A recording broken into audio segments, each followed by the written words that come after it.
तत्सत्। श्रीमते रामचंद्राय नमः। ओम नमः परमहंसास्वादित चरण कमल चिन्मकरंदाय भक्तजन मानस निवासाय श्री रामचंद्राय। वागीशायस्य वदने लक्ष्मीर्यस्य च वक्षसि श्रीकृष्णाख्यं परं धाम जगद्धाम नमामि तत्। प्रह्लाद नारद पराशर पुंडरीक व्यासाम्बरीश शुकशौनक भीष्म दाल्म्यान् रुक्मांगदार्जुन वसिष्ठ विभीषणादीन् पुण्यानिमान् परम भागवतान् नमामि।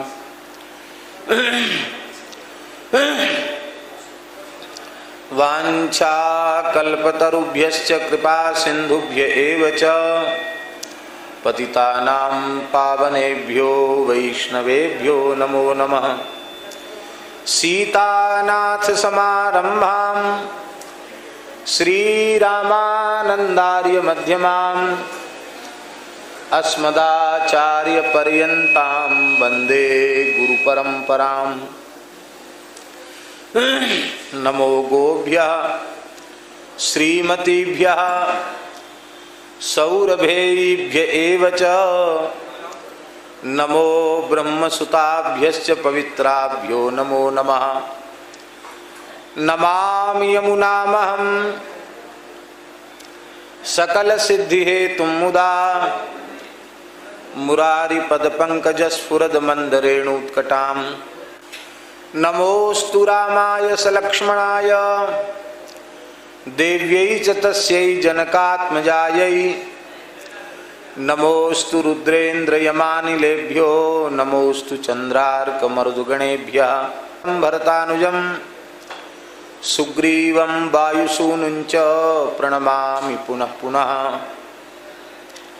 यत्र यत्र रघुनाथकीर्तनं वाष्पवारि परिपूर्णलोचनं मारुतिं नमत राक्षसान्तकं। नारायणं नमस्कृत्य नरं चैव नरोत्तमं देवीं सरस्वतीं। गुरुर्ब्रह्मा गुरुर्विष्णु गुरुर्देवो महेश्वर गुरुः साक्षात् परब्रह्म तस्मै श्रीगुरवे नमः। मनोजवं मारुततुल्यवेगं जितेन्द्रियं बुद्धिमतां वरिष्ठं रामदूतं शरणं प्रपद्ये। भक्त भक्ति भगवंत गुरु चतुर्नाम बपु एक। इनके पदवंदन किए नाशे विघ्न अनेक। बंदौ गुरुपद कंज कृपा सिंधु नर रूप हरि। महामोह तम पुंज जासु बचन रवि करनिकर। प्रणवं पवन कुमार खलवन पावक ज्ञान घन। जासु हृदय आगार बसहि राम सरचापधर। श्री राम जय जय राम। श्री राम जय जय राम। श्री राम जय जय राम। श्री राम जय जय राम। श्री राम जय जय राम। श्री राम जय जय राम। श्री राम जय जय राम। श्री राम जय सीताराम जय सीताराम।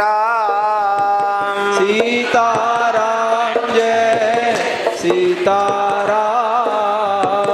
राधे श्याम जय श्याम। राधे श्याम जय राधे श्याम। जय रघुनंदन जय सिया राम। जय रघुनंदन जय सिया राम। जानकी वल्लभ वल्लभ सीताराम जानकी वल्लभ सीताराम कमला विमला मिथिला धाम कमला विमला मिथिला धाम अवध सरयू सीताराम अवध सरयू सीताराम श्री राम जय जय राम श्री राम जय जय राम श्री राम जय जय राम श्री राम जय जय राम श्री सीतारामचंद्र भगवान की जय श्री रामार्चन महायज्ञ की जय श्री पुरुषोत्तम मास महामहोत्सव की जय श्री धीर समीर कुंज बिहारिणी बिहारी जी महाराज की जय श्री यमुना महारानी की जय श्री गिरिराज महाराज की जय श्री 84 कोस ब्रजमंडल धाम की जय श्री गौ माता की जय सब संतन की जय सब भक्तन की जय सब विप्रन की जय श्री सद्गुरुदेव भगवान की जय जय जय श्री राधे जय जय श्री सीताराम हर हर महादेव हरिशरणम भक्त वांछा कल्पतरु भक्तवत्सल शरणागत वत्सल श्री सीतारामचंद्र भगवान की महती कृपा करुणा से श्रीधाम वृंदावन में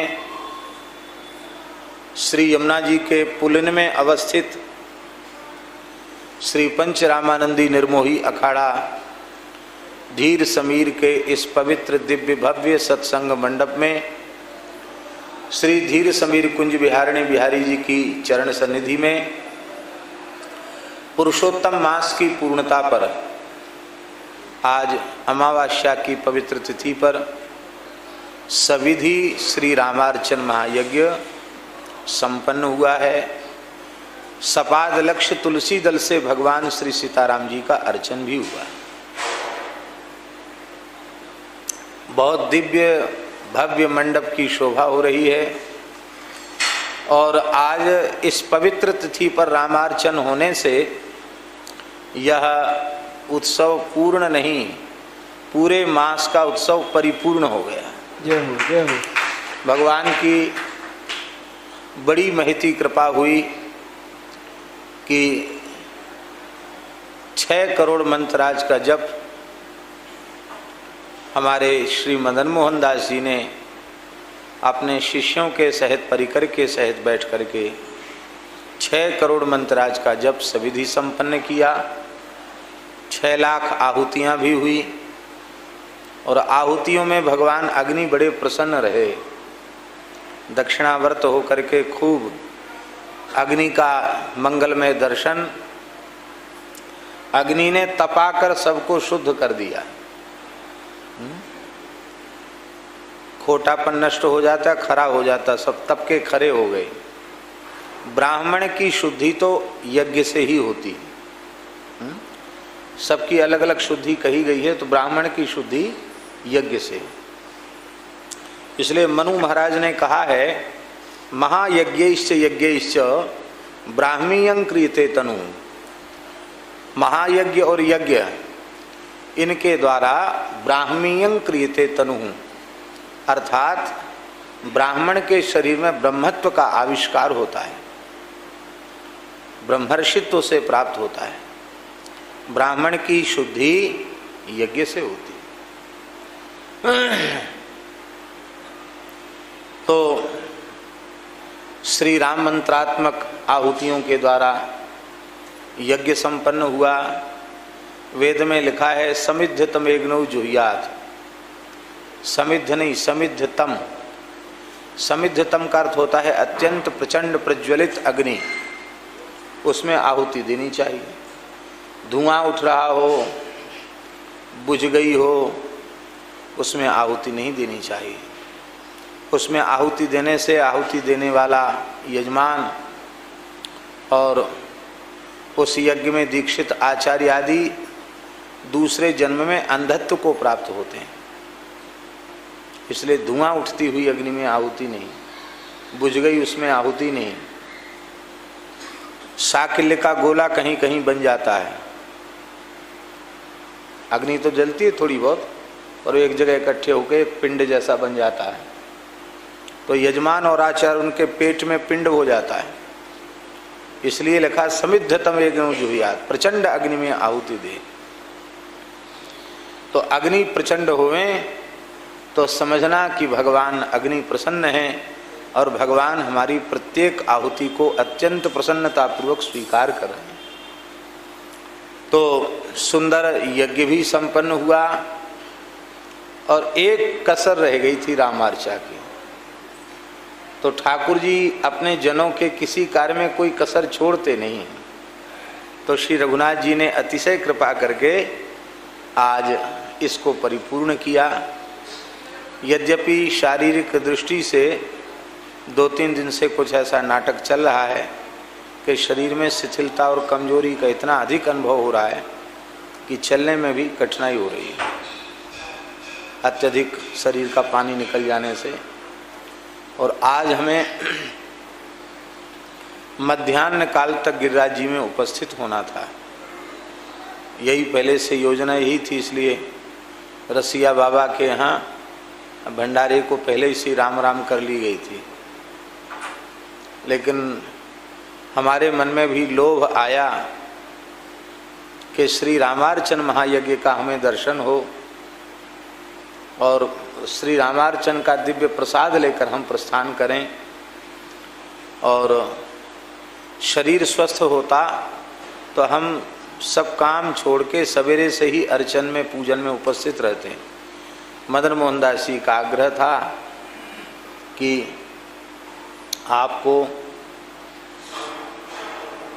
कथा आपको ही कहनी है रामार्चन की, और बस कथा पूरी होती हम तो तैयार बैठे गिरिराज जी जाने के लिए।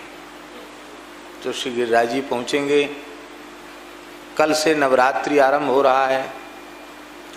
विचार तो बहुत कुछ मन में है, आगे श्री ठाकुर जी की जैसी इच्छा।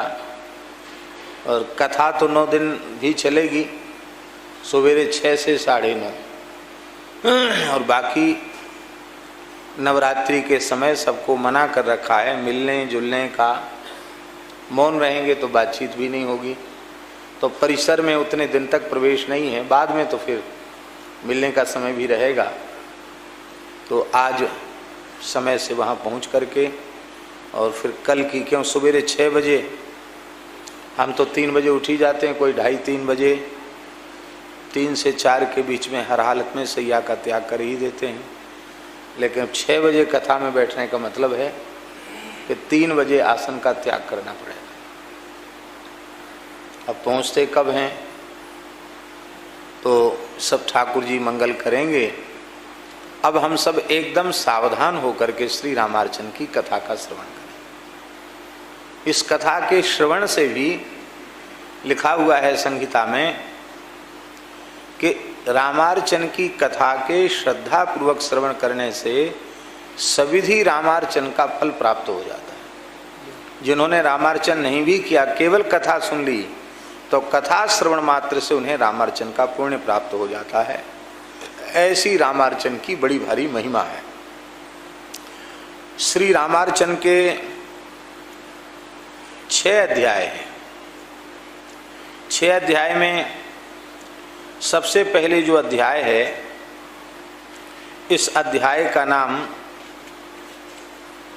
मंत्राध्याय है। इसमें कैसे श्री रामार्चन को का यंत्र बनाना चाहिए, किन किन देवताओं का किस किस कोष्ठ में आवाहन करना चाहिए, इसके कितने आवरण हैं और कैसे आवाहन पूजन करके और रामार्चन की विधि को संपादित करना चाहिए, इसका वर्णन प्रथम अध्याय में है। अब हम लोगों के लिए तो ये परम प्रामाणिक है, लेकिन कथनचित कोई ये जानने का प्रयास करे कि रामार्चन कहाँ से प्रकट हुआ, तो शिव संहिता के भव्योत्तर खंड में श्री रामार्चन महात्म्य का निरूपण किया गया है।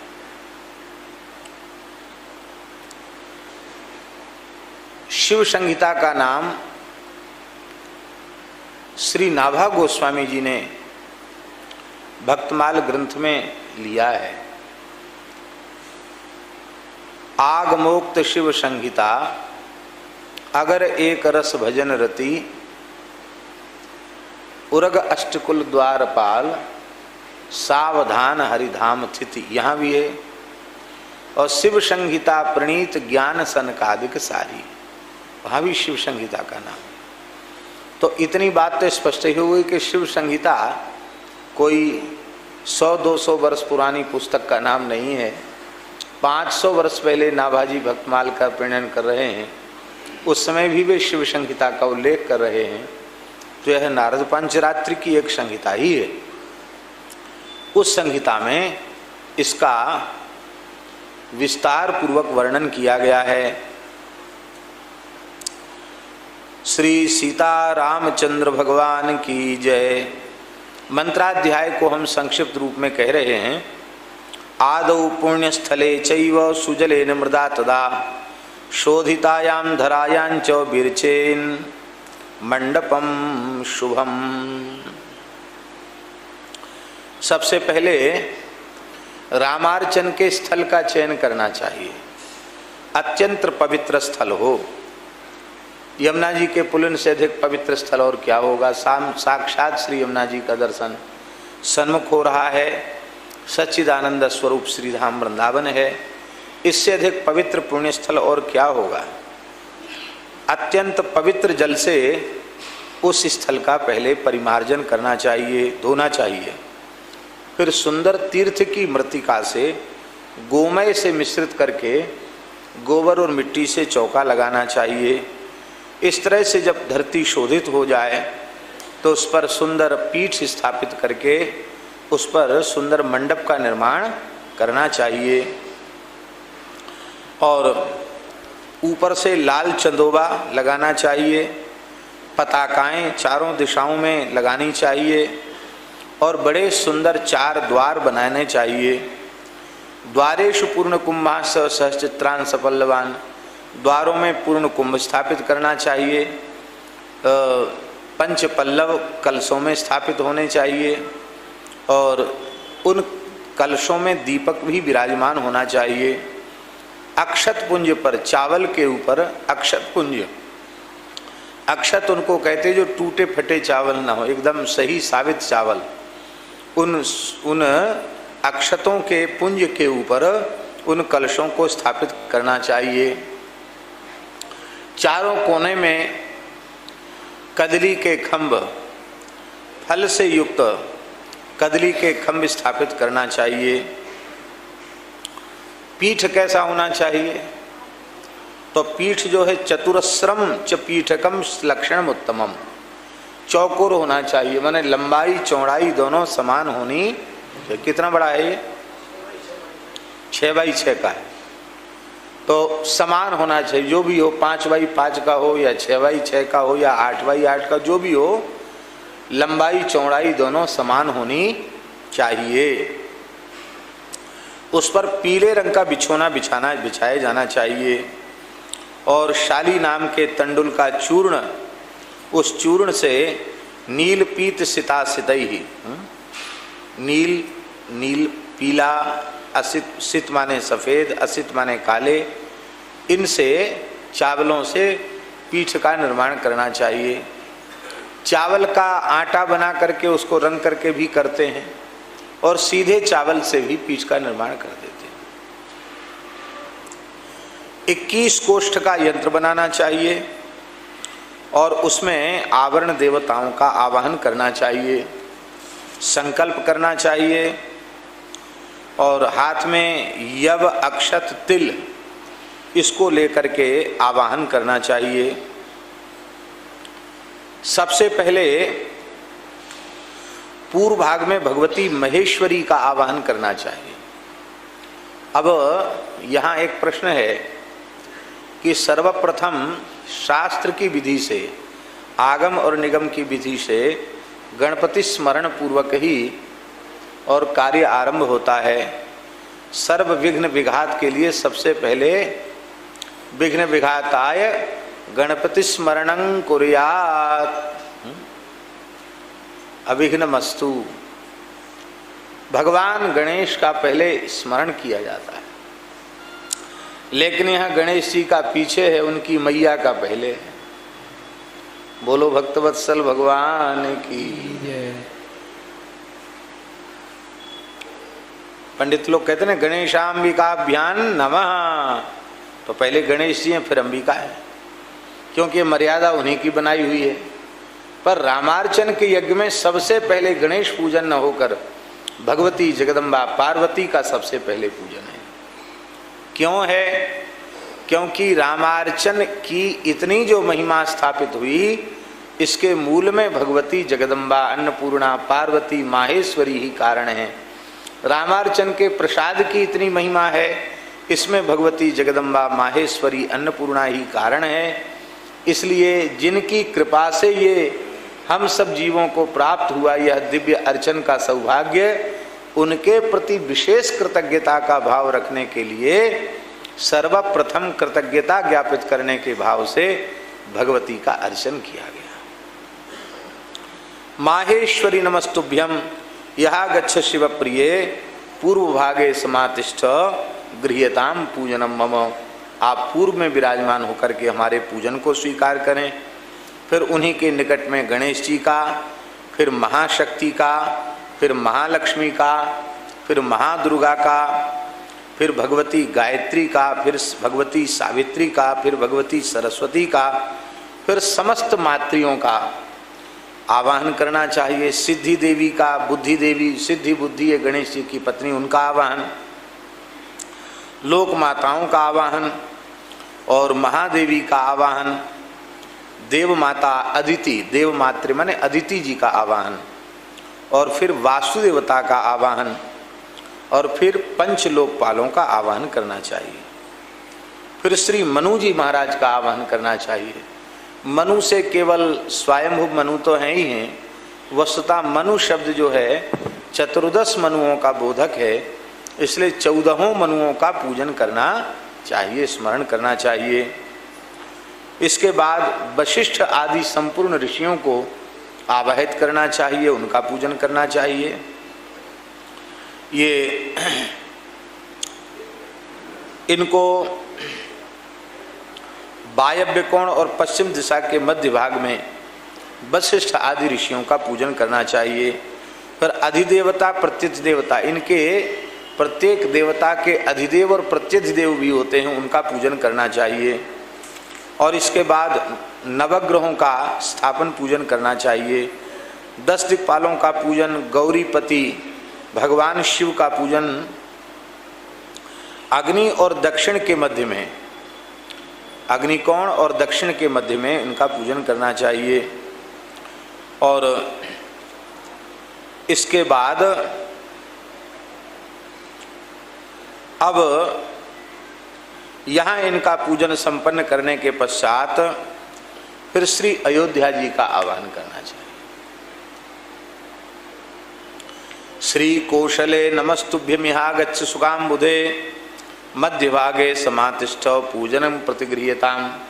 मध्य भाग में भगवती सरयू महारानी का आवाहन करना चाहिए। कौशल्या जी, कौशल जो अयोध्या जी है, अयोध्या जी का आवाहन करना चाहिए।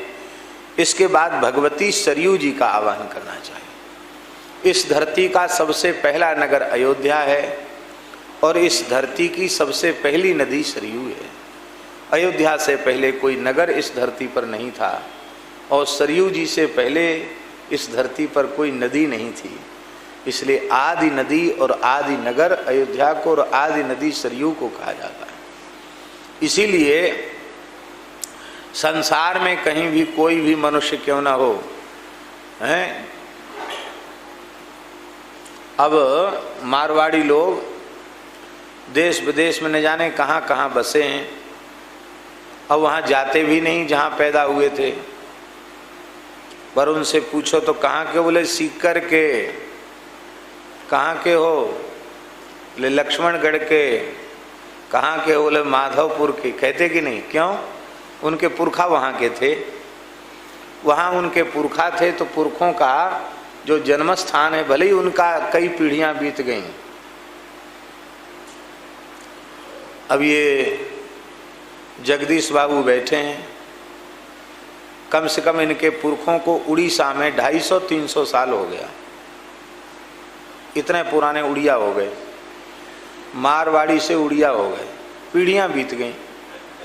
लेकिन आज भी कोई पूछे तो हम उड़ीसा के हैं ये नहीं बताते हैं, अपने को मारवाड़ी राजस्थानी कौन सी घोड़ाचंद्र जी हैं, खंडेला के बताते हैं, खंडेला की निकासी है इनकी, सीकर खंडेला की। कहाँ के, बोले खंडेला के। अब वहाँ जाके पूछो कि इनका कहाँ है ठौर ठिकाना, कोई बताएगा थोड़ी। तो जब 10-20 पीढ़ी पहले हम अपनी जन्मभूमि की बात करते हैं, तो जब सबसे पहला नगर अयोध्या ही था, सबसे पहले मनुष्य वहीं बसे, इसलिए संसार के सभी मनुष्यों की मूल जन्मभूमि अयोध्या है। आप सब, हम सब ब्रजवासी होते हुए भी अवधवासी हैं, मूल में सब अवधवासी। हमारे ठाकुर जी युगल सरकार भी अवधवासी हैं, वृंदावन, क्यों? सबकी मूल जन्मभूमि तो अयोध्या ही है, सबसे पहले अयोध्या जी ही थी। तो अयोध्या जी का आवाहन, फिर श्री सरयू जी का आवाहन करना चाहिए, फिर भगवती गंगा जी का आवाहन करना चाहिए, फिर भगवती पराम्बा जगदम्बा श्री किशोरी जी जहाँ प्रकट भई हैं उस पवित्र मिथिला का आवाहन करना चाहिए। श्री मिथिला में कमला देवी हैं, कमला देवी का आवाहन करना चाहिए, कमला वहाँ की पवित्र नदी है। और कमला जी का, मिथिला जी का पूजन करने के बाद फिर सपत्नीक श्री जनक जी का पूजन, फिर उनके पुरोहित सतानंद जी का पूजन, इसके बाद मंदाकिनी के सहित चित्रकूट धाम का पूजन करना चाहिए, दिव्य वृंदावन का पूजन करना चाहिए। दिव्य वृंदावन भी रामार्चन यंत्र में विराजमान है, महावैकुंठ विराजमान है। अब हम लोग वृंदावन बैठे हैं तो वृंदावन का नाम तो ले ही लें। वृंदावन नमस्तुभ्यम राधा कृष्ण प्रियाय च आगच्छ पश्चिमे तिष्ठ पूजनं प्रतिगृह्यताम। पश्चिम में वृंदावन का पूजन होता है। वैकुंठ,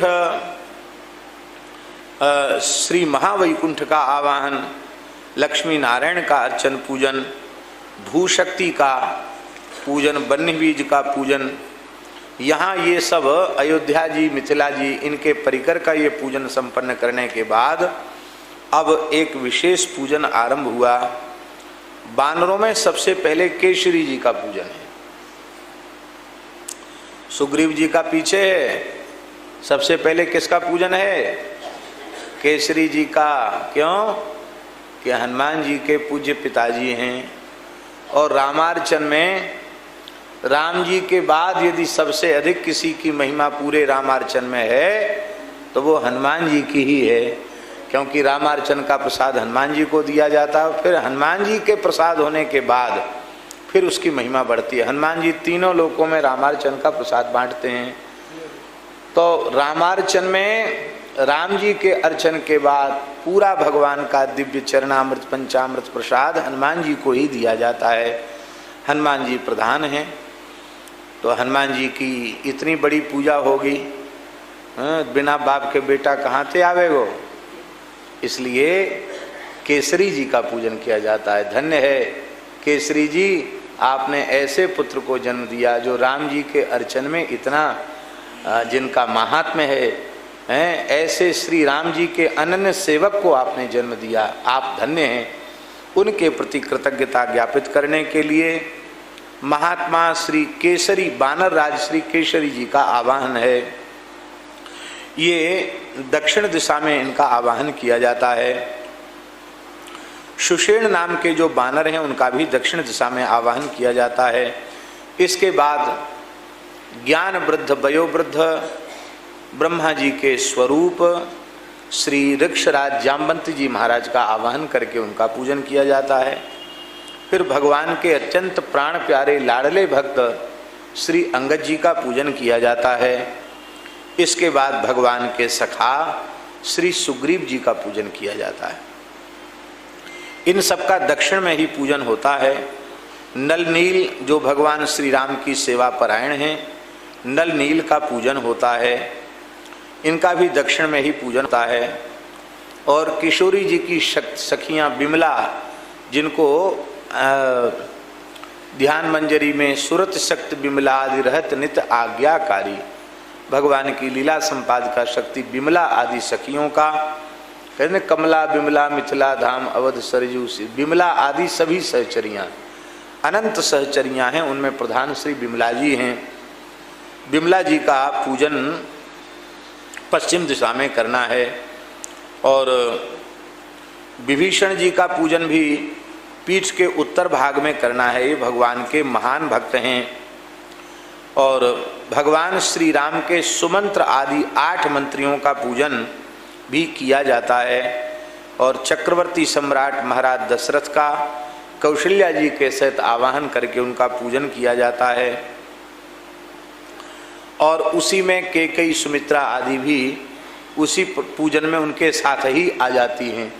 दशरथ कौशल्या के पूजन में सब जैसे गुरु जी का न्योता होए ना, तो फिर चेलों को अलग से कार्ड नहीं दिया जाता है। गुरु जी को न्योता हो गया तो गुरु जी अकेले थोड़ी आएंगे, कोई दंड कमंडल लेके चलेगा, कोई आसन बासन लेके चलेगा, तो 2-4 तो गुरु जी के संग होंगे। तो जैसे गुरु जी के न्योते होने पर चेलों का न्योता अपने आप हो जाता है, ऐसे ही प्रधान का आवाहन होने से उनका पूरा परिकर, क्योंकि प्रधान अकेले नहीं जाएंगे, परिकर सहित ही जाएंगे। एक ऐसा अवसर आया, पूज्य खोजी द्वाराचार्य श्री त्रिवेणी वाले महाराज जी वो डाकोर जी में थे और उस समय हमको वहाँ पहुँचना था। और हम शारीरिक अस्वस्थता के कारण रमण रेती में विश्राम कर रहे थे। महाराज का फोन आया, उन्होंने कहा नहीं, आप चाहे यहाँ लेटे रहना पर आ जाओ, बड़े संकट में हो। फिर मैंने रमण रीति वाले महाराज जी से कहा, तो उन्होंने कहा कि ठीक है, हम चार्टर प्लेन हवाई जहाज, प्राइवेट हवाई जहाज एक करते हैं जो आगरा से आपको लेके उड़ेगा और फिर आगरा आपको ले आएगा, थोड़ी देर के लिए उपस्थिति हो जाए। अब तो चार्टर प्लेन का किराया बहुत होता है और अर्जेंट में लो तो उसका किराया और ज़्यादा होता है। वो तो महाराज जी हैं, राजाधिराज हैं। हमने कहा महाराज जी ज़्यादा से ज़्यादा एक मूर्ति बहुत है, तो सामान्य हवाई जहाज़ से ही चले जाएंगे, वहाँ से कोई गाड़ी उनकी आ जाएगी। इतना सुनते ही नाराज हो गए। अरे बोले बताओ, हम मलुक पीठाधीश्वर जी को भेज रहे हैं और एक मूर्ति पीछे जाएगा, ये ठीक नहीं है। हमेशा 10-20 साधु तुम्हारे आपके संग होना चाहिए। अरे राम राम, बताओ पैसा किस लिए होता है? जाओगे तो चार्टर प्लेन से ही जाओगे, नहीं तो बिल्कुल नहीं जाओगे। अब महाराज जी तो पुराने ढंग के थे ना, त्रिवेणी वाले महाराज जी। अब वो तो चार्टर प्लेन की बात सुन के उन्होंने नमस्कार कर लिया, बोले नहीं रहने दो, कोई बात नहीं, आप विश्राम वहीं करो विश्राम। और नहीं तो वो तो कहते थे आ जाओ, तो चार्टर प्लेन के नाम से बच भी गए। तो उस समय महाराज जी ने कहा कि भाई देखो, ये मर्यादा है, किसी को भी श्रेष्ठ पुरुष को बुलाया जाता है तो अकेले नहीं जाते, उनके साथ 2-4 उनके परिकर होते ही होना ही चाहिए, तभी शोभा है, नहीं तो काय की शोभा। तो ये बात हमने इसलिए कही कि कुछ ऐसे भी पूजन यहाँ हैं, उनमें सबका अलग अलग स्मरण नहीं किया गया, लेकिन प्रधान का स्मरण करने से उनके पूरे परिकर का स्मरण हो जाता है। इसलिए कौशल्या जी के साथ केवल कैकेयी सुमित्रा ही नहीं, 750 रानियां जो कही जाती हैं, उन सबका पूजन कौशल्या जी के में ही अंतर्भाव करके उन सबका पूजन संपन्न हो जाता है। ये कहने का आशय है। फिर याम्य भाग में, पूर्व भाग में तो श्री दशरथ जी का कौशल्यादि के सहित, इसलिए श्री कौशल्यादि भी सह, कौशल्या आदि के सहित, आदि में सब आ गए हैं। और श्री लक्ष्मण जी का पूजन दक्षिण दिशा में करना है। श्री वृंदावन बिहारी लाल की जय। आप बैठे रहो, आइए। गोविंद जय जय गोपाल जय जय गोविंद जय जय गोपाल जय जय राधा रमण हरि गोविंद जय जय राधा रमण हरि गोविंद जय। श्री वृंदावन बिहारी लाल की। फिर इसके बाद मदन मोहन दास जी आप विराज जाएं, पूरी कथा के बीच में उठे नहीं करें। धन्यवाद।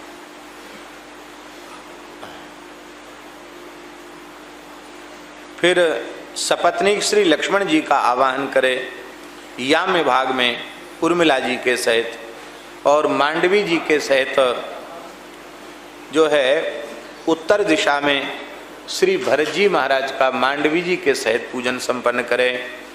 और पीठ के पश्चिम भाग में श्री श्रुतकीर्ति जी के सहित श्री छोटे लाल जी शत्रुघ्न कुमार का पूजन करें। फिर पूर्व भाग में श्री हनुमान जी का आवाहन करें। श्री हनुमन नमस्तुभ्यम यहाँ गच्छ कृपानिधे पूर्व भागे समातिष्ठ पूजनम स्वीकुरु प्रभो। पूर्व भाग में विराजमान होकर के आप पूजन स्वीकार करें। इस प्रकार से सबका आवाहन करें और सबको विधिवत पंचोपचार अथवा षोडशोपचार अथवा महाराजोपचारों से जैसे भी हो सके उनका सविधि सबका पूजन करना चाहिए। यह प्रथम अध्याय संपन्न हुआ। बोलो श्री रामचंद्र भगवान की। मंजरी युक्त तुलसी जल से भगवान का अर्चन पूजन करना चाहिए। आज यहाँ 1.25 लाख तुलसी भगवान को अर्पित की गई है। और फिर हनुमान जी को भी 108 तुलसी अर्पित करनी चाहिए, पर हनुमान जी अमनिया तुलसी स्वीकार नहीं करते हैं, इसलिए भगवान श्री राम के अर्चन की तुलसी ही उठा करके और वही तुलसी उनके मस्तक पर विराजमान करना चाहिए। है भगवान के तो चरणों में अर्पित होगी तुलसी, पर भक्त के मस्तक पर तुलसी को अर्पित की, इस भाव से कि हनुमान जी भगवान निर्माल्य को अपने मस्तक पर धारण कर रहे हैं। इस भाव से सुंदर पुष्पमाला दुर्वांकुर ये करके फिर भगवान की अंग पूजा करनी चाहिए।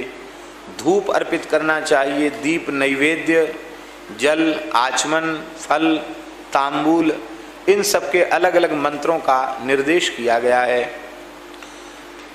और फिर भगवान को प्रार्थना करनी चाहिए कि हे प्रभु,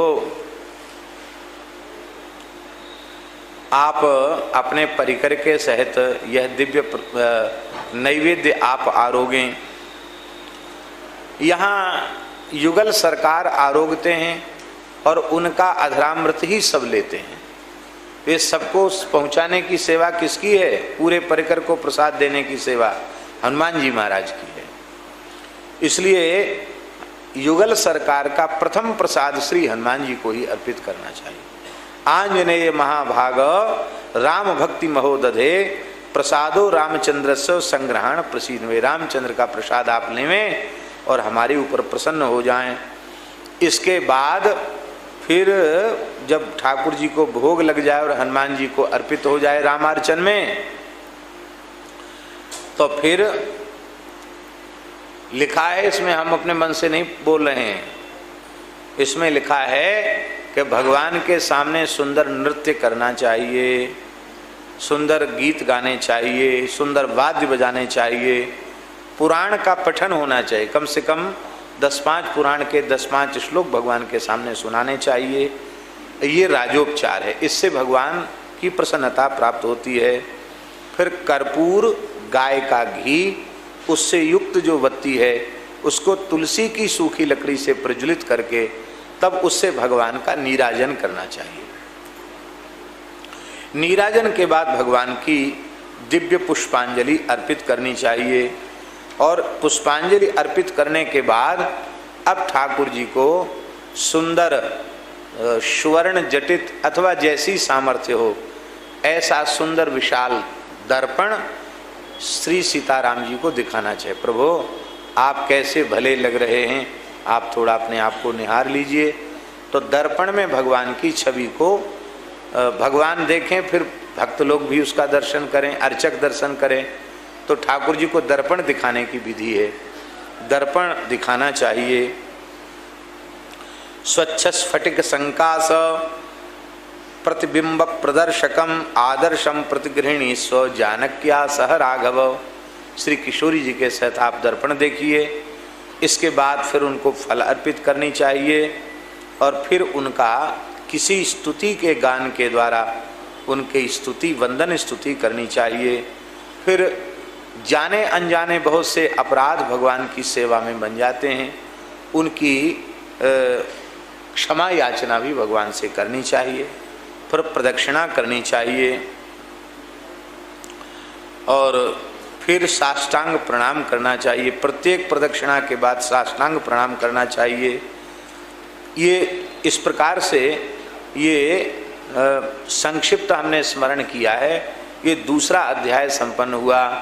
बोलो श्री सीता रामचंद्र भगवान की जय, रामार्चन महायज्ञ की जय।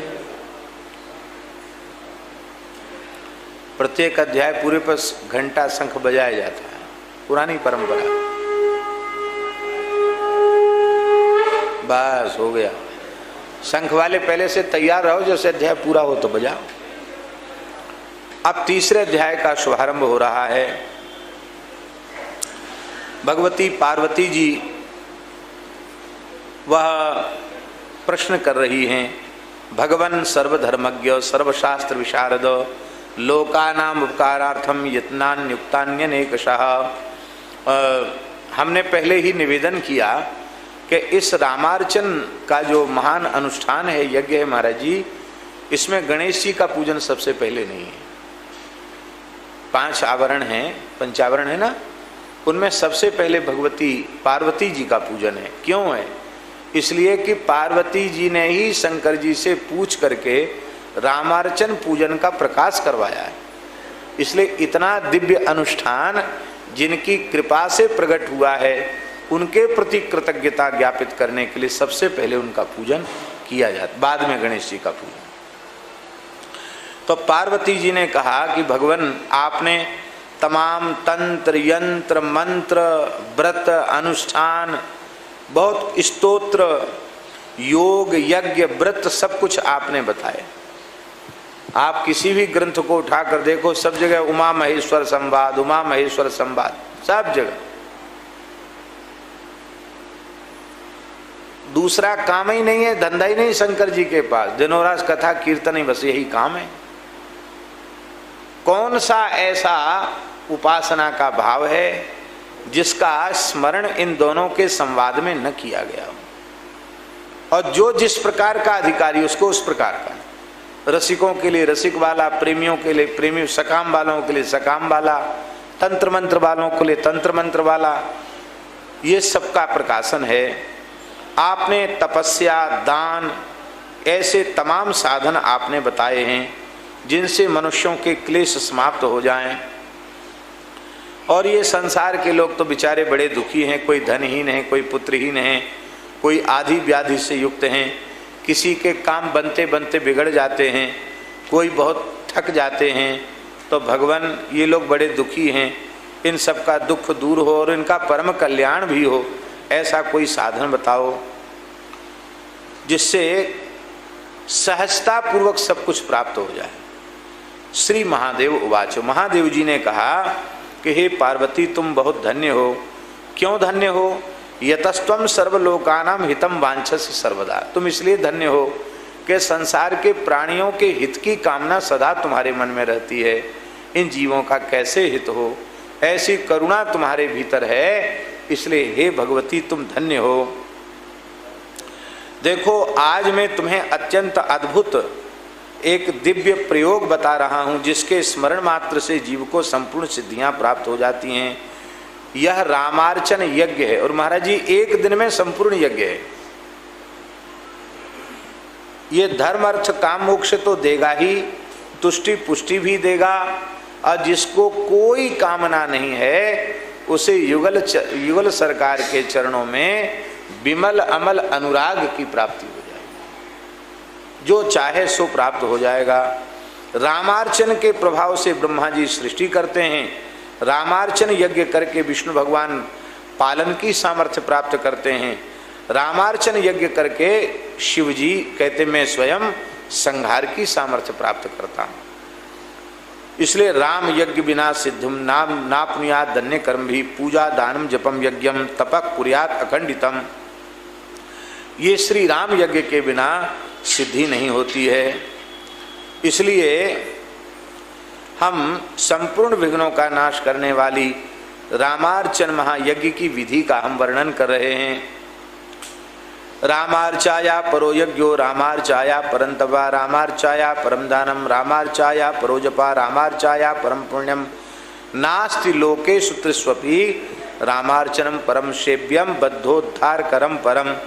इस प्रकार से रामार्चन को सबसे श्रेष्ठ बताया और आदि व्याधि को नष्ट करने वाला बताया, और राजाओं को ये प्राप्त हो जाए, वैश्यों को ब्राह्मणों को ये प्राप्त हो जाए, सब बात बताई।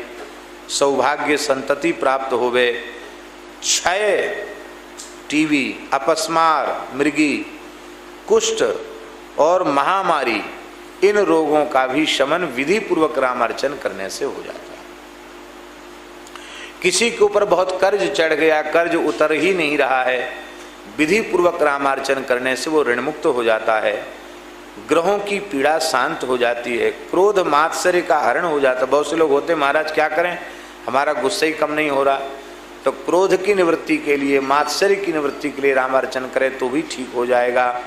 दुष्ट बुद्धि का नाश हो जाता है, क्षमा सौशील्य सौहार्द आदि गुण प्रकट हो जाते हैं। श्रद्धा पूर्वक रामार्चन करने वाला त्रिकालज्ञ हो जाता है, उसके षड विकारों का नाश हो जाता है, भुक्ति मुक्ति सब कुछ उसे प्राप्त हो जाती है। इसलिए हे देवी, रामार्चन यज्ञ की इतनी बड़ी महिमा इसलिए है क्योंकि कई यज्ञों में हिंसा आदि का वर्णन भी है, पर रामार्चन महायज्ञ पूर्ण वैष्णव यज्ञ है, इसमें किसी भी प्रकार की हिंसा नहीं। इसलिए विशुद्ध वैष्णव यज्ञ होने से अश्वमेधादि यज्ञों से भी इसकी महिमा श्रेष्ठ कही गई। तो इसलिए जो जो प्राप्त करने की इच्छा करता है वो सब उसे प्राप्त हो जाते हैं। एक वाराणसी में एक ब्राह्मण देवता थे, बहुत बड़े डॉक्टर थे, और त्रिकालदर्शी ज्योतिषियों ने उनको बता दिया था कि आपके संतति का योग नहीं है, संतान आपको नहीं हो सकती, और वे स्वयं भी डॉक्टर थे, तो इस प्रकार का कुछ था कि उनके संतति नहीं हो सकती थी डॉक्टरी हिसाब से भी। पत्नी के गर्भाशय की स्थिति इतनी बढ़िया नहीं थी कि उसमें संतति हो सके। तो श्री हरिराम बाबा के शिष्य थे वो महाराज जी, हरिराम बाबा के, तो बाबा ही ठहरे। बच्चा डॉक्टर, आगे कौन साधु की सेवा करेगा? अरे बोले महाराज वो तो सब ज्योतिषियों ने मना कर दिया और हम डॉक्टर हैं, हमारे हो नहीं सकता। तो बाबा हंसने लगे, बोले रामार्चन करा बच्चा तो हो जाएगा। तो महाराज जी बाबा बैठे पूजन में और 18 घंटे रामार्चन चला, 18 घंटे रामार्चन चला।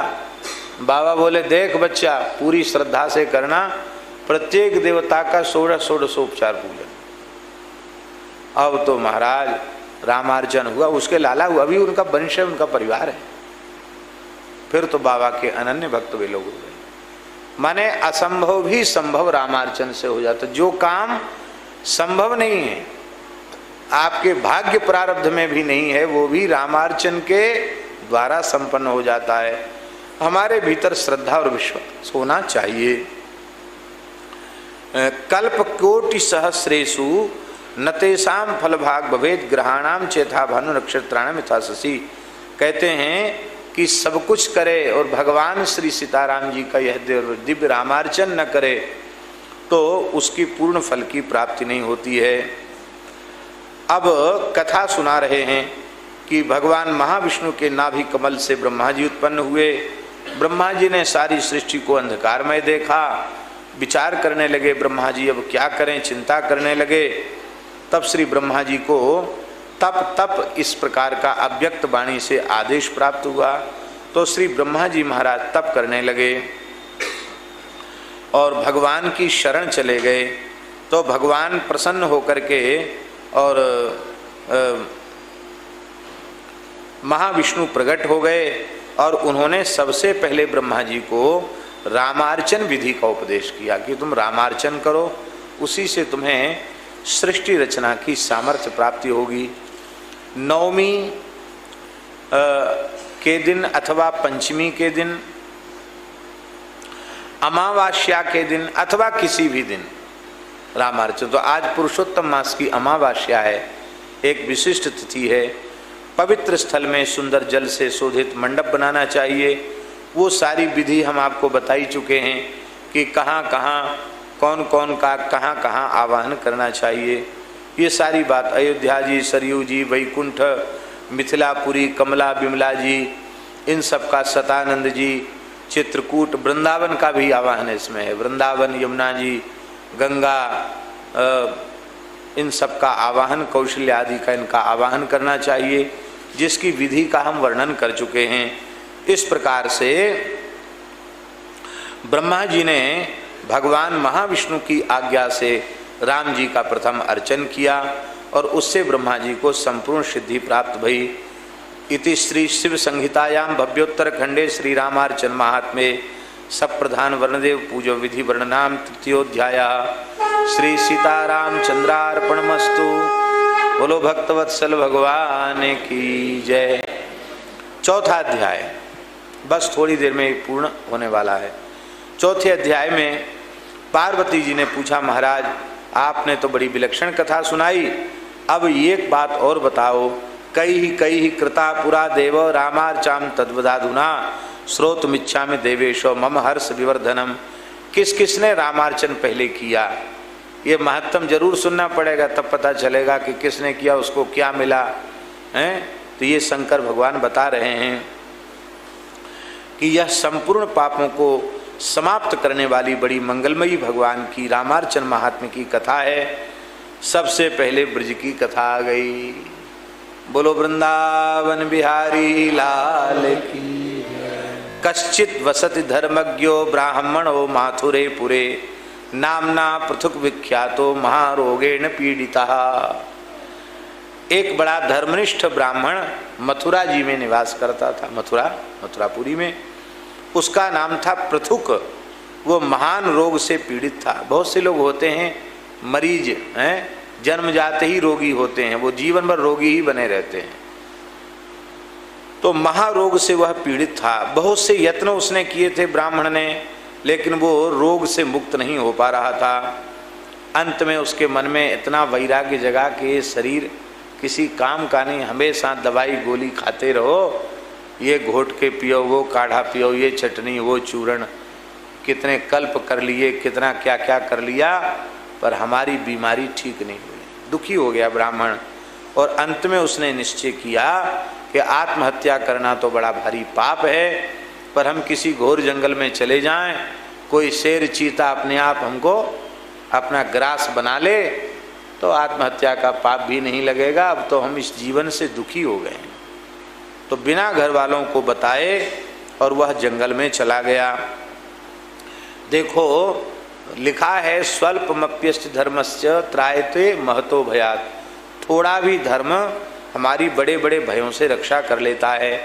ये ब्राह्मण इतना महाव्याधि से पीड़ित होता हुआ भी धर्मनिष्ठ ब्राह्मण था, इसलिए भगवान ने कृपा कर दी। ऋचिक नाम के एक महान ऋषि का दर्शन उन्हें हो गया। ये ऋचिक कौन है जानते हैं आप? नहीं जानते हैं। महर्षि ऋचिक परशुराम जी के बाबा, परशुराम जी के पिता महर्षि जी, और ऋचिक जी के पिता श्री भृगु जी महाराज। भृगु जी जो हैं, ऋचिक जी बाबा और भृगु जी पर बाबा, ये इनकी परंपरा है। तो ऋचिक नाम के ब्राह्मण दिखाई पड़ गए। अब तो महाराज चरणों में पड़ करके रोने लग गया। तन्न होकर के ऋचिक जी ने कहा, वत्स ब्राह्मण देवता, तुम दुखी मत हो, तुम श्री रामार्चन करो और रामार्चन में युगल सरकार का प्रसाद हनुमान जी को अर्पित करो और हनुमान जी से प्रसाद लेकर के तुम प्रसाद पाओ, उससे तुम्हारा सारा रोग नष्ट हो जाएगा। देखो, प्रसाद से भवरोग नष्ट हो जाता है तो शरीर का रोग क्यों नष्ट नहीं होगा। पर हम लोगों की समस्या ये है कि प्रसाद में पदार्थ बुद्धि हम लोग रखते हैं। ये युगल सरकार का अधरामृत है, ऐसा भाव करके प्रसाद पावें तो प्रसाद पाने से ही सारे पाप ताप संताप आदि व्याधि रोग सब नष्ट हो जाएंगे प्रसाद पाने से। बोलो भगवत प्रसाद की जय। तो ये जो है, ये प्रसाद तुम ग्रहण करना रामार्चन का, उसी से तुम्हारी महाव्याधि समाप्त हो जाएगी। और एक कथा और सुनाई, महात्मा लोग कथा तो सुनाई देते हैं कि देखो तुम श्रद्धा करो। हमारे जो ऋचिक जी ने कहा कि देखो हमारे जो पिता, हमारे जो ससुर जी, जानते हो उनके ससुर जी को, ऋषिक जी के ससुर जी, विश्वामित्र जी के पिताजी गाधी, राजर्षि गाधी, उनकी कन्या सत्यवती से ही तो ऋचिक का विवाह हुआ था। गाधी के पास चले गए ऋचिक महाराज, बोले अपनी बेटी का ब्याह हमसे कर दो। और घबरा गए गाधी राजर्षि, बड़े ब्राह्मण भक्त थे लेकिन घबरा गए। एक महान तपस्वी, एक जटिल तपस्वी के साथ अपनी राजकुमारी का कैसे विवाह करें, उन्होंने बहाना बनाया। बोले महाराज हम लोग कुशिक हैं, कन्याया कुशिका वयम, हमारे यहाँ ऐसी कुछ परंपरा है कि हम बेटी तब देते हैं वर को जब उसकी कुछ विशेष योग्यता देख लेते हैं। ध्यान में आई बात? ऐसे बेटी दो जो कम से कम अयोग्य को तो न दो। तो ऋचिक हंसने लगे, बोले हम परीक्षा देने के लिए तैयार हैं, क्या हमारी परीक्षा लेना चाहते हो? बोले ज़्यादा तो क्या, आप महात्मा हैं, आपसे और क्या कहें। 1000 श्याम कर्ण अश्व ला करके दो। अब एक अश्व धरती पर मिलना कठिन है, ये तो दिव्य अश्व होता है श्याम कर्ण अश्व। तुरंत ऋचिक जी ने वरुण लोक प्रस्थान किया। वरुण लोक में होते हैं श्याम कर्ण। बोले वरुण ने पूजन किया, महाराज आ गया, 1000 घोड़ा लाओ। घोड़ा ला के सामने बांध दिए, बोले ले 1000 श्याम कर्ण। बोले तब तो आप ब्याह के योग्य हो, ले जाओ बेटी। ब्याह कर दिया। तो वो गाधी के एक ही लड़की थी और कोई दूसरी संतान नहीं थी गाधी के। तो गाधी ने अपनी कन्या का विवाह ऋचिक जी बता रहे हैं मेरे साथ कर दिया। पर वो गाधी बेचारे, उनके संतान कोई नहीं थी, तो बेटी तो हमारे पास आ गई। तो वे बड़े दुखी रहते थे। तो मेरी पत्नी जो सत्यवती है, मैं उसकी सेवा से संतुष्ट हो गया और संतुष्ट होकर के हमने एक दिन कहा कि तुम वरदान मांग लो। तो उसने वरदान मांगा कि महाराज आप ऐसी कृपा कीजिए कि मेरे तो एक भाई हो जाए। क्यों, मेरे पिता माता, मैं तो अकेली बेटी यहाँ चली आई, तो मेरे एक भाई हो जाए और गृहस्थाश्रम की सफलता उत्तम संतति में है। आपकी कृपा से मुझे भी एक पुत्र हो जाए, ऐसा आप कृपा करके दीजिए। तब उन्होंने कहा कि ठीक है। तब ऋचिक जी महाराज बता रहे हैं, स्वयं महाराज जी ये बता रहे हैं कि हमने जाकर के अपने पूज्य पिता भृगु जी से जाकर के ये निवेदन किया कि हे पिताजी, मेरी पत्नी ने को मैंने वर देने का आश्वासन दिया, अब उसने 2 वरदान मांग लिए, हमें क्या करना चाहिए। तब भृगु जी महाराज ने, श्री ऋचिक महर्षि बोल रहे हैं कि मेरे पिता भृगु जी ने हमको रामार्चन की विधि का उपदेश किया और कहा कि तुम रामार्चन करो और रामार्चन में 2 प्रकार के चरु का निर्माण करो। एक ऐसा चरु जो तुम्हारी पत्नी को देने वाला हो, भगवत प्रसाद, और एक ऐसा प्रसाद जो तुम्हारी सास को दिया जाए। सास ही हुई ना, सास ही तो लगी, सास को दिया जाए। ऐसे 2 चरु बना लो। तो रामार्चन पूजन करके 2 भाग बना करके चरु बना करके और दे दिया अपनी पत्नी सत्यवती को कि ये तो तुम्हारा है और ये तुम्हारी माँ का है। तो माताएं बड़ी विचित्र होती हैं। माताओं को बुरा नहीं मानना चाहिए, माताओं का इतिहास सब जगह आता है। माता ही हैं भाई, हर जगह इनका कोई ना कोई इतिहास छिपा हुआ है।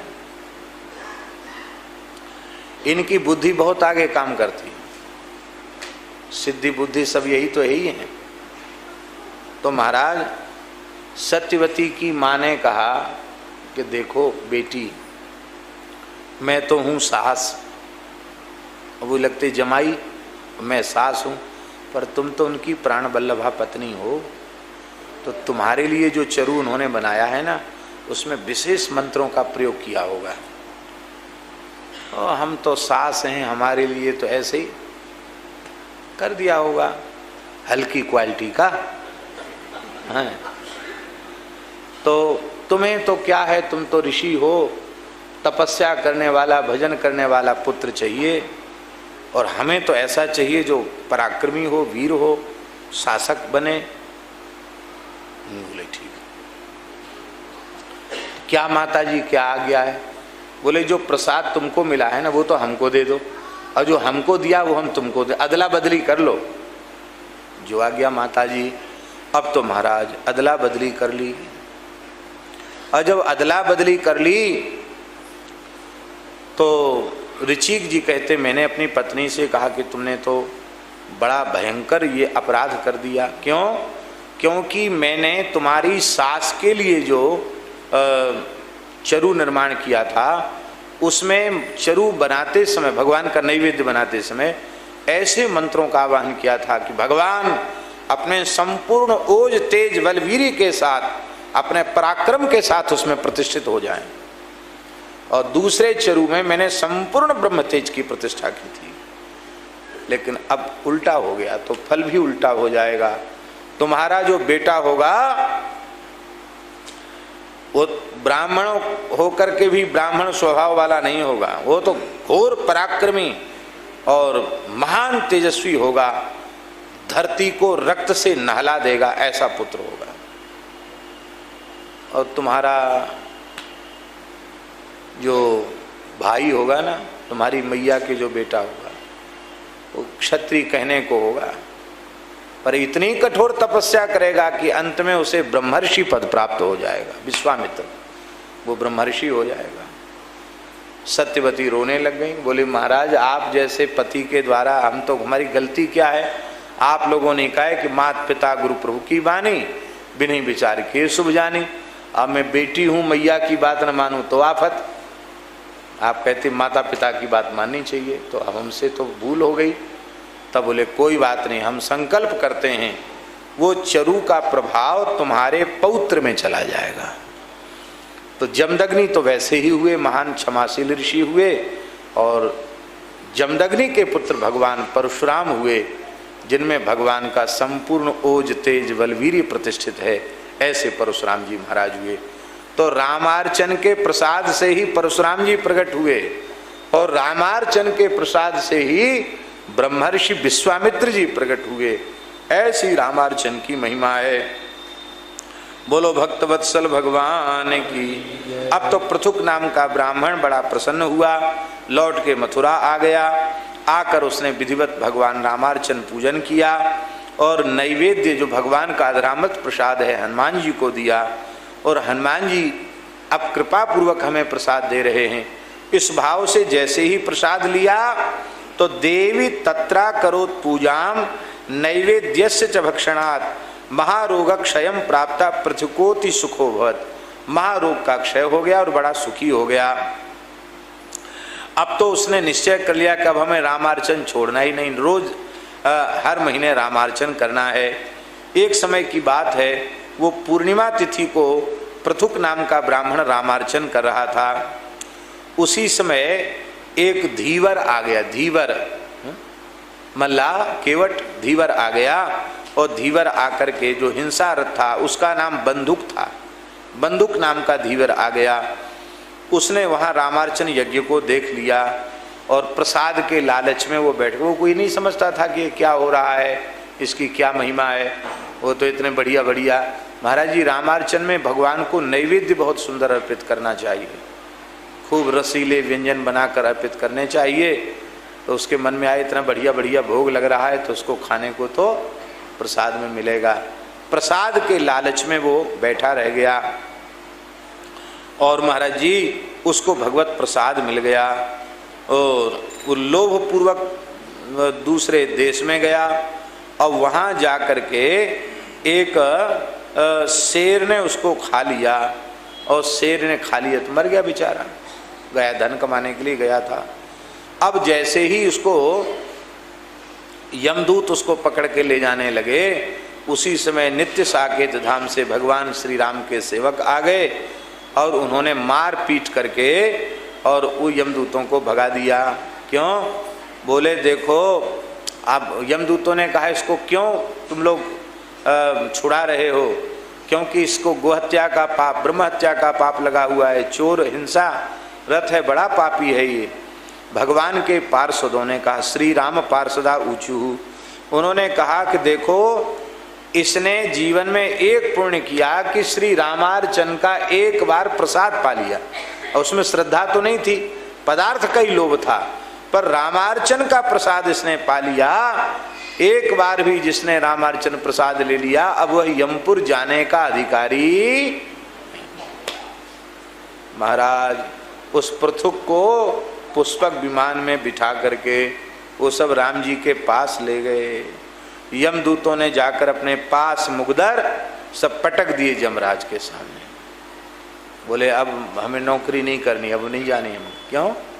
अरे बोले जान बची तो लाखों पाए, लौट के बुद्धू घर को आए। बड़े आगे सब शक्ति संपन्न महापुरुष, उन्होंने हमको मार पीट के भगा दिया। क्यों? कहते उस पापी ने और कोई काम नहीं किया था, केवल एक बार प्रसाद पा लिया। क्या हो गया प्रसाद पाने से? इतना सुनते ही यमराज ने कानों पर हाथ रख लिया। अरे राम राम राम, आगे नहीं बोलना, नहीं तो भगवत प्रसाद का अपमान हो जाएगा। देखो तुम लोग बड़े भाग्यशाली हो, यद्यपि तुमने बड़े पाप किए थे तब जमलोक में जमदूत बने। जमदूत जानते हो कौन बनता है? किसी को बनने की इच्छा हो तो उसका विधान लिखा हुआ है।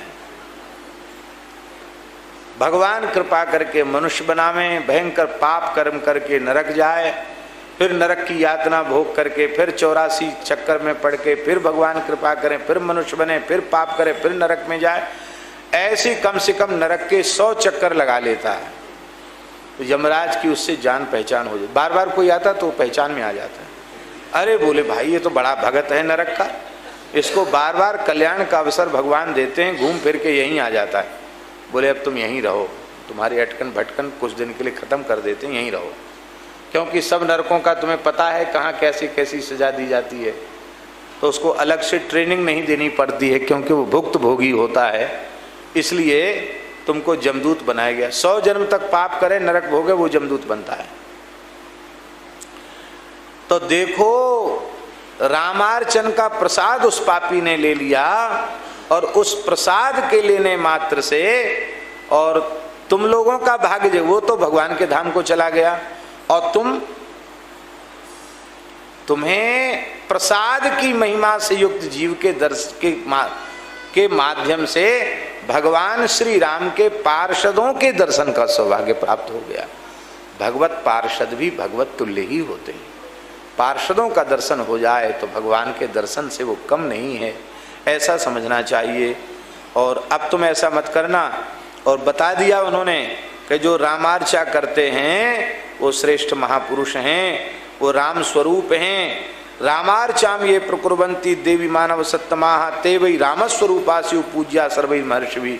हमारे श्रीधाम वृंदावन में पूज्य श्री मथुरा दास जी भक्तमाली जी बड़ी श्रद्धा पूर्वक वर्ष में 2-3 बार रामार्चन किया करते थे और तब तक पानी नहीं पीते थे जब तक पूरा रामार्चन नहीं हो। स्वयं रामार्चन में वो विराजते थे।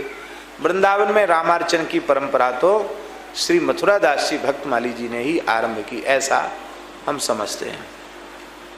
अब सुन लो, अश्वमेधायुत शतम राजसूय शतायुतम रामार्चाया प्रसादस्य कलाम नारहंति षोडशी।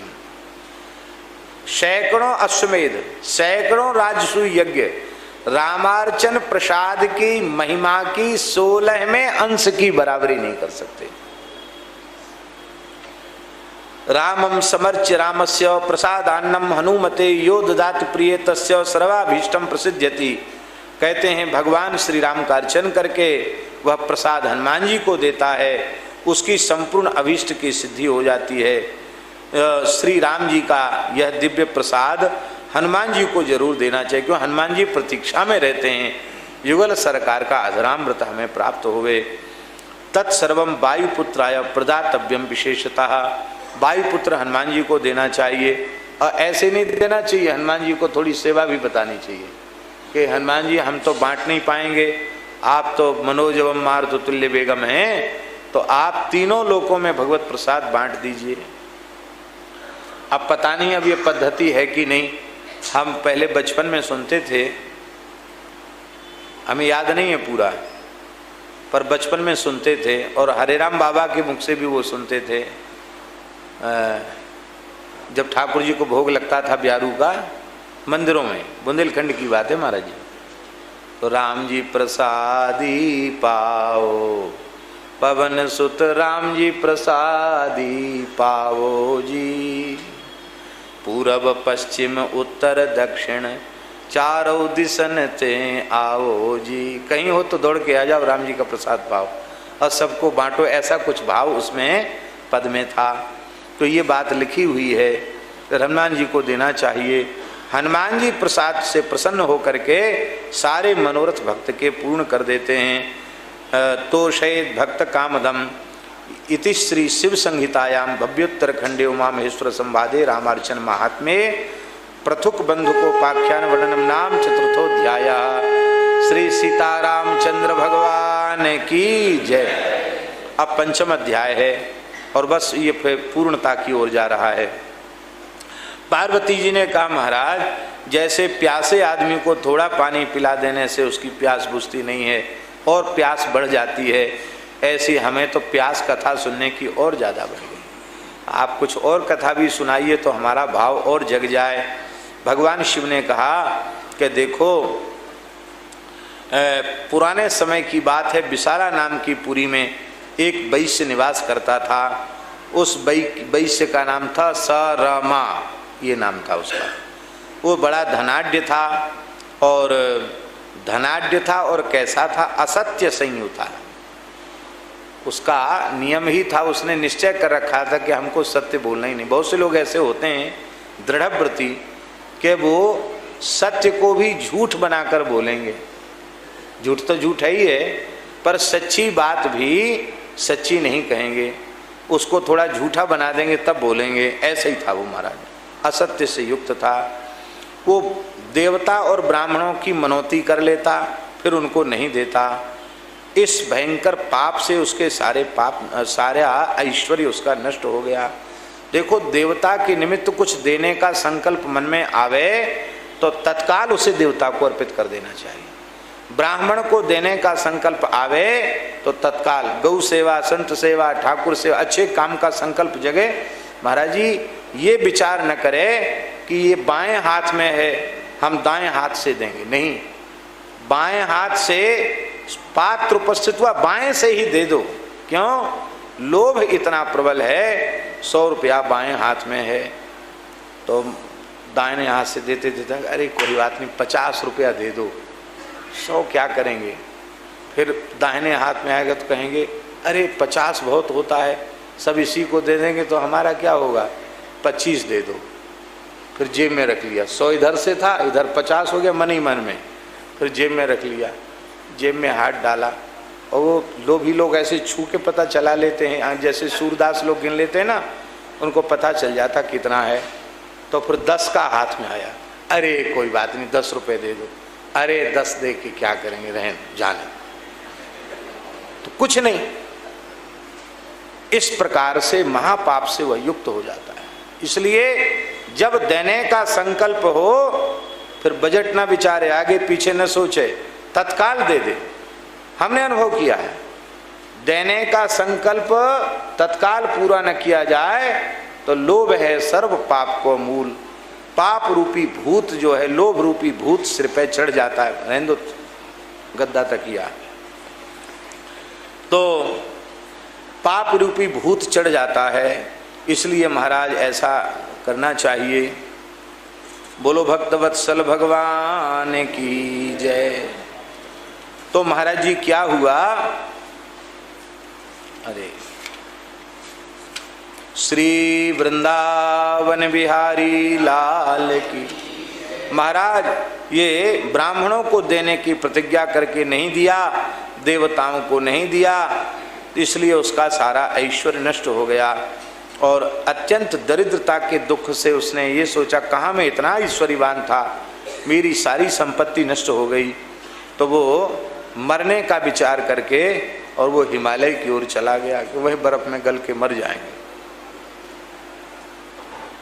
पर इसको कहते गुणाक्षर न्याय। मरने भी कहाँ गया, देखो कोई पुण्य होगा उसका पूर्व का, बद्रीनाथ चला गया, वहाँ रो रहा था और भगवान को दया आ गई रोते हुए देख करके। तो वृद्ध ब्राह्मण के रूप में भगवान आ गए, नारायण भगवान, और भगवान ने कहा कि अरे भाई शरम, तुम बहुत दुखी हो, क्या बात है। उसने कहा महाराज मैं वैश्य हूँ, मेरा नाम अमुक है, विशाला नाम की पुरी में रहने वाला हूँ, पता नहीं किस पाप से मेरा सारा धन नष्ट हो गया, घर वालों ने धक्का देकर हमको घर से निकाल दिया है, अब मैं भिक्षा भी मांगता हूँ तो मुझे लोग भिक्षा भी नहीं देते हैं, मैं बहुत दुखी हूँ। ब्राह्मण ने कहा तूने जो लोभ किया और सत्य भाषण नहीं किया, सदा ब्राह्मण और देवताओं की सेवा में कंजूसी की है, इसी पाप के कारण तेरी ये दशा हुई है। और यहाँ एक बात बड़ी अच्छी बात कही कि मनुष्य दरिद्र और दुखी तभी होता है जब वह दान नहीं करता है। इसलिए संसार के जो दुखी दरिद्र प्राणी हैं वो दानशील न होने के कारण है। तो अब कम से कम अगली बार तो हमें दरिद्र न होना पड़े, इसके लिए उदारता पूर्वक दान करना चाहिए, खुले हृदय से भगवान की सेवा में, अच्छे काम में। अपने आप को भी बेच के कर दो तो क्या है, क्या काम में आएगा, इस प्रकार के भाव से करना चाहिए। तस्मात् तीव्रतरम दुखम संप्राप्तम दुर्मिते त्वया। तुमने प्रतिज्ञा करके ब्राह्मणों को नहीं दिया, देवताओं को नहीं दिया, इसलिए तुम्हारा ये दुख आया तुम्हारे ऊपर। तो इसलिए अब तुमको हम बता रहे हैं कि महाराज जी बड़ी विचित्र बात लिखी है, जो झूठी प्रतिज्ञा करते उनके सारे धर्म नष्ट हो जाते हैं और वे अपने वंश के साथ यमपुर में जाते हैं, खानदान के सहित। जो देवता और ब्राह्मण को देने की प्रतिज्ञा करके नहीं देते हैं, ऐसे व्यक्ति का मुंह देखने को मिल जाए तो इतना भारी पाप लगता है, उसको देखकर चांद्रायण व्रत करना चाहिए, तब जाके उसका मुंह देखने का जो पाप है वो दूर होगा। असत्य से बढ़कर के पाप नहीं है और सत्य से बढ़कर के धर्म नहीं है। इसलिए सुंदर बुद्धि वाले असत्य को छोड़कर सत्य का आश्रय लेते हैं। असत्यात् पातकम नास्ति नहीं धर्मस्य सत्यता तत् अतो सत्यम परित्यज्य सत्यमाश्रयते सुधीहि। अब तो महाराज वैश्य ने कहा महाराज मेरे ऊपर कृपा करके बताओ। तब भगवान ने कहा कि तुम रामार्चन यज्ञ करो। बोले महाराज हम तो भीख तो हमको मिल नहीं रही है, रामार्चन हम कहाँ से करें। एक सज्जन बोले महाराज या को नाम रामार्चा नहीं, इसका नाम राम खर्चा। राम खर्चा कैसे? कहते हैं बहुत खर्च हो जाता है। रामार्चा कराई, वो तो बेचारे अच्छे भले आदमी, बोले बहुत खर्चा इसमें हो जाता है, इसका नाम तो राम खर्चा है। देखो एक बात हम निवेदन करें, जो सर्वथा अकिंचन व्यक्ति हैं महाराज जी, कुछ जिनके पास नहीं है, वे केवल मंडल का निर्माण पुष्प तुलसी से कर लेवें और पुष्प तुलसी लेकर के आवें और तुलसी दल से ही सारा अर्चन कर लें, जल और तुलसी दल, उससे भी रामार्चन संपन्न हो जाता है। पर कंजूसों के लिए विधि नहीं है, ये विधि उन लोगों के लिए जिनके पास एक फूटी कौड़ी भी नहीं, बहुत गरीब हैं उनके लिए हैं। विभवे सति वित्त साठ्यम न कार्यम, वैभव होवे सामर्थ्य होवे तो कंजूसी नहीं करनी चाहिए। तो वैश्य ने सुंदर जो है अब विधिवत रामार्चन की बात कही। श्रद्धया ही सुकर्तव्या वित्त साठ्यम न कारेत, कंजूसी नहीं करनी चाहिए। सरम ने कहा महाराज आप कृपा करके बताओ कैसे कैसे रामार्चन की विधि है। तब उन्होंने कहा कि देखो मधु कैटव नाशाय प्रतिश्रुतमया कृतम ब्रह्मणा ही कृता पूर्वम सृष्ट्यादु नारदादि भी। मधु कैटव नाश के लिए मैंने भी पहले रामार्चन किया था। अब तो वो वैश्य तो चतुर तो होती है, तुरंत उसने पांव पकड़ लिए, बोले आपने किया था मधुकैटव का नाश तो भगवान विष्णु ने किया, आप तो साक्षात नारायण हो। बोले हाँ, बोले तो पकड़े गए, कोई बात नहीं। अब तो प्रसन्न हो गया, वैश्य चरणों में पड़ गया, साष्टांग प्रणाम किया और उसने निश्चय किया कि अब हमको जो भी मिल जाएगा भिक्षा में उससे मैं रामार्चन करूँगा। और उस वैश्य ने रामार्चन किया तो सारे वह प्रकार के दुखों से रहित होकर के सौभवत सर्व सौभाग्यो सौख्याढ्यो धनवान पुत्र पौत्रवान इह लोके सुखम भूत्वा देहांते मोक्ष मापनुयात्, अंत में उसको मोक्ष मिल गया। यह शिव संहिता के भवित्तरखंड का पंचमोध्याय। श्री सीतारामचंद्र भगवान की। बस छठा अध्याय और है और ये कह के पूर्ण हो जाएगा। पार्वती जी ने कहा भगवान ये कौन कौन से वर्णों को ये करनी चाहिए, माने रामार्चन का अधिकार किस किस को है, किस किस को करना चाहिए। वाह धन्य है, कितनी बढ़िया बात कही। इसलिए रामार्चन सबसे श्रेष्ठ है। ब्राह्मण क्षत्रिय वैश्य ये तीनों जो यज्ञोपवीतधारी हैं, इन्हें तो रामार्चन करना ही चाहिए। संध्योपासन करने वाले, यज्ञोपवीत धारण करने वाले, कथनचित कोई शूद्र है और वैष्णव है, भगवान का भक्त है, उसके मन में रामार्चन का भाव है तो उसे एक ब्राह्मण को अपना प्रतिनिधि बना करके और उसे सविधि रामार्चन कराना चाहिए, जिससे वह संपूर्ण रामार्चन के पुण्य की प्राप्ति करेगा। शूद्र भी ब्राह्मण का वर्ण करके अपने प्रतिनिधि के रूप में और संपूर्ण रामार्चन कर सकता है। ऐसी यह पवित्र रामार्चन की विधि है। एक ब्राह्मण था, उसका नाम था विमद। कलिंग देश में, कलिंग माने उड़ीसा, उड़ीसा में वो पैदा हुआ था। महापापरत दुष्ट था। कलिंग से चलता चलता गुर्जर प्रदेश में गुजरात में पहुंच गया। वहाँ एक वह महाधूर्त एक गुजरात में पहुंचकर एक वेश्या में आसक्त हो गया।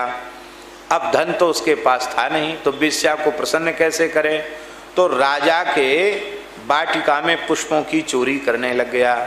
पुष्प ला करके और वो वेश्या को अर्पित करता था रति के लिए। एक बार रात में चोरी से पुष्प लाकर उसने वेश्या को दिए और वो महाराज एक सुंदर उसके हाथ से, और वेश्या के लिए महाराज जी ले जा रहा था, गुलाब का पुष्प उसके लेके जा रहा था। एक गुलाब का पुष्प मार्ग में गिर पड़ा बगीचे में।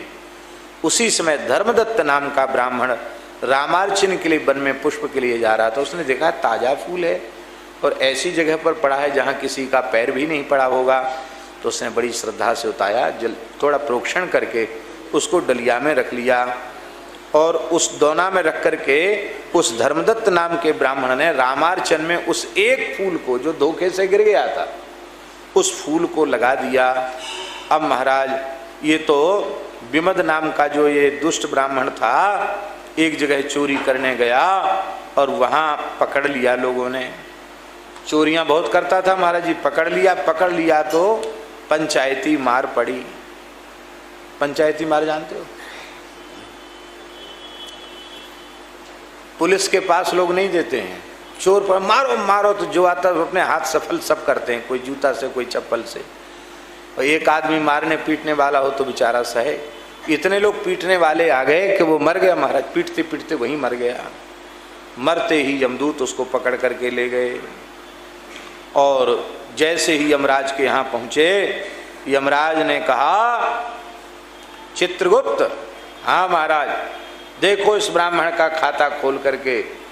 अरे बोले महाराज ये तो महापापी है, कोई पाप कर्म इससे बचा ही नहीं, पर एक इससे धोखे से पुण्य बन गया। वेश्या के लिए फूल लेके जा रहा था, एक फूल गिर गया, एक गुलाब का फूल भगवान की सेवा में लग गया, ये हो गया इससे पुण्य।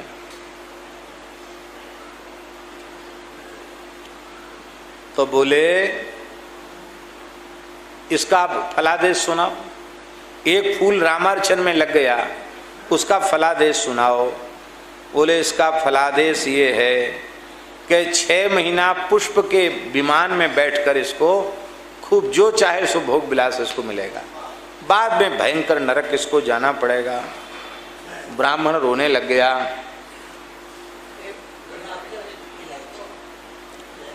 ब्राह्मण रोने लग गया।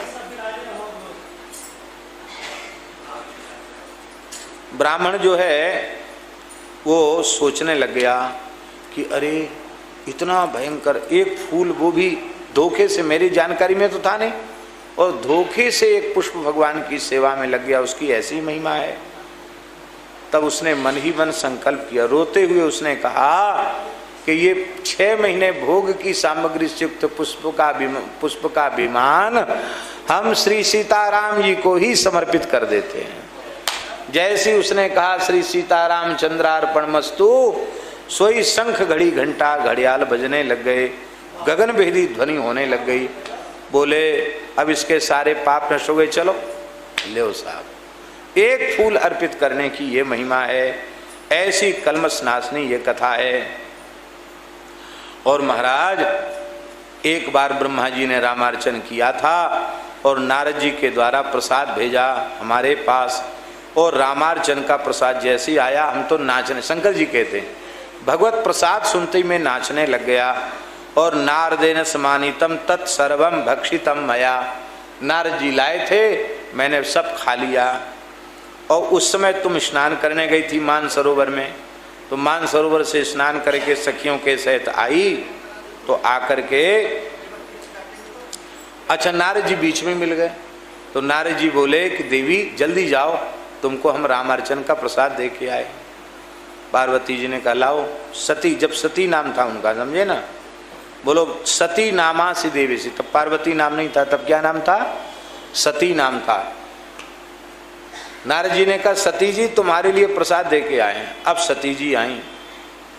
सती जी ने कहा कि लाओ हमारा लाओ। क्या लाएं? बोले प्रसाद, ब्रह्मलोक से आया प्रसाद लाओ। शंकर जी ने कहा कि मैं तो प्रेम में इतना विभोर हो गया कि प्रेम निर्भर तो देवी नागता ही तव स्मृति, तुम्हारी स्मृति प्रेम में विह्वल होने से हमको आई ही नहीं। तुम्हारी स्मृति प्रेम में विभोर होने के कारण हमको नहीं आई, हमने पूरा खा लिया। इतना सुनते ही क्रोध में ताम्राक्ष हो गई तुम पूर्व जन्म में, और तुमने कहा कि जो तुम्हारा जूठा खाएंगे त्वदिच्छिष्टम चाहिए दंती ते स्वानस्यूर्ण संशया, तुम्हारा जूठा खाने वाले कुत्ता हो जाएंगे, नरक चले जाएंगे। इतना भयंकर शाप दे दिया। अब उस शाप की मुक्ति कैसे हो गई? तब उस शाप की मुक्ति के लिए मैंने रामार्चन किया और प्रसाद से उसकी मुक्ति। लज्जितो हम तदा सम्यक कृतवान राम पूजनम राम वार्या प्रसादान्नम तुभ्यम सर्वेभ्य एव च।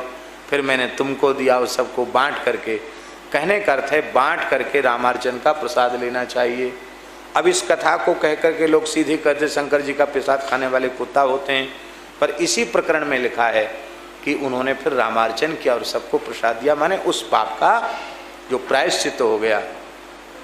हमारे पूज्य गुरुदेव भक्तमाली जी से किसी ने पूछा कि महाराज जी शंकर जी का प्रसाद नहीं लेना चाहिए, खाने वाला कुत्ता बनता है।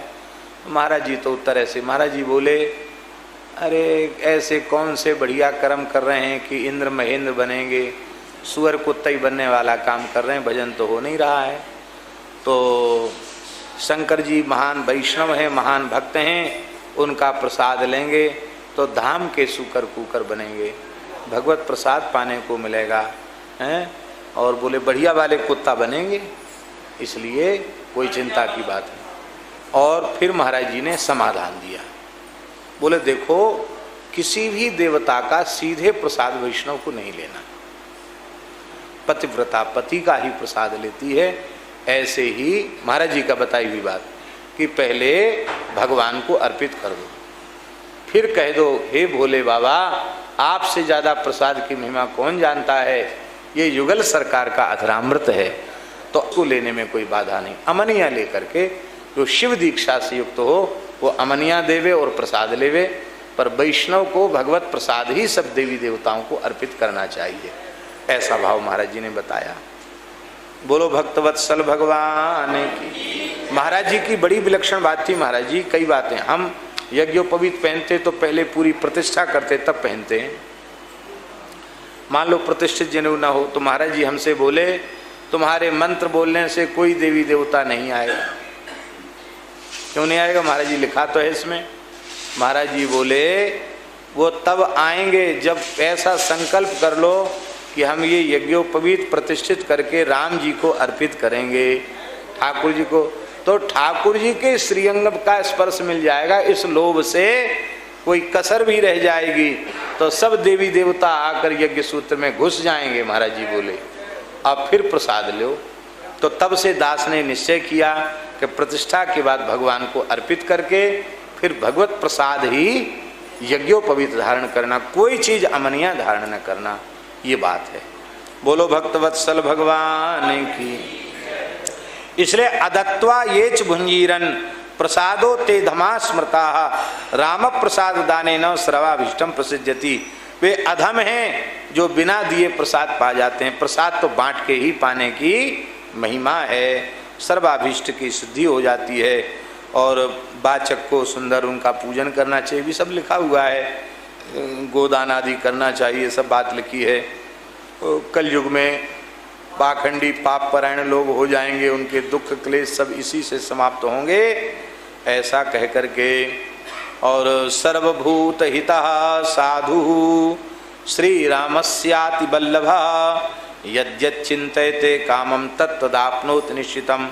निश्चित उसे प्राप्त हो जाता है और वो परम साधु हो जाता है, भगवान का अत्यंत प्राण प्यारा भक्त हो जाता है, उसके सारे मनोरथ पूर्ण हो जाते हैं। इस लोक में संपूर्ण सुखों को भोग करके अंत में भगवान की सन्निधि प्राप्त करता है, श्री राम रूपामृत सिंधु में डूब जाता है। ऐसा अद्भुत इसका महात्म्य है। इह लोके सुखम भुक्त्वा प्राप्नुयात् राम सन्निधिम राम रूपामृतानंद सिंधु मग्नो भवे ध्रुवम। इति श्री शिव संहितायां भिद्योत्तर खंडे उमा महेश्वर संवादे श्री रामार्चन महात्म्ये विबुधोपाख्यान वर्णन नाम षष्ठोऽध्याय। श्री सीतारामचंद्रार्पणमस्तु। श्री राम जय जय राम। श्री राम जय जय राम। सीता